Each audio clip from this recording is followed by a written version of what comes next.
We're here at the Tennessee Walking Horse National Celebration Grounds, where every August tens of thousands of fans from across the country gather to cheer on their favorite breed. But in recent years, this has also become a center of controversy. Many members of this community feel increasingly persecuted and say new legislation threatens to shut this entire world down for good. What a good ride she made on a great horse, a classic horse that is. It's a tradition dating back decades, the high-stepping horse that thrills crowds and wins over judges. But the dark side of the industry came into the national spotlight 2 years ago when the Humane Society of the U.S. released this undercover video showing West Tennessee walking horse trainer Jackie McConnell soring his horses.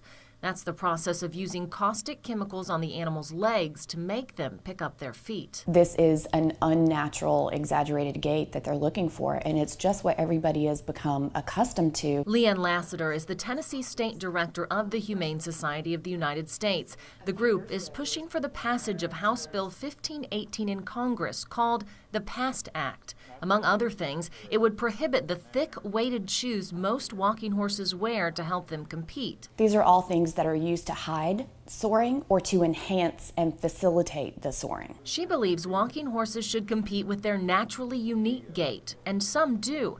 But taking away those weighted shoes would wipe out most of the walking horse industry, says Celebration CEO Mike Inman. We think this is a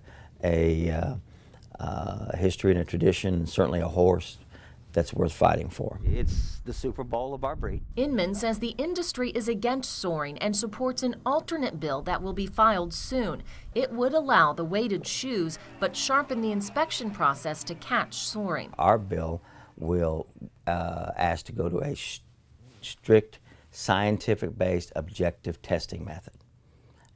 Such things as blood tests and swabbing. You know, you might have one that's a little more gifted behind and one a little more gifted up front. Winky Groover operates some of the biggest stables in Shelbyville and has been training walking horses for 40 years. A really good Tennessee walking horse.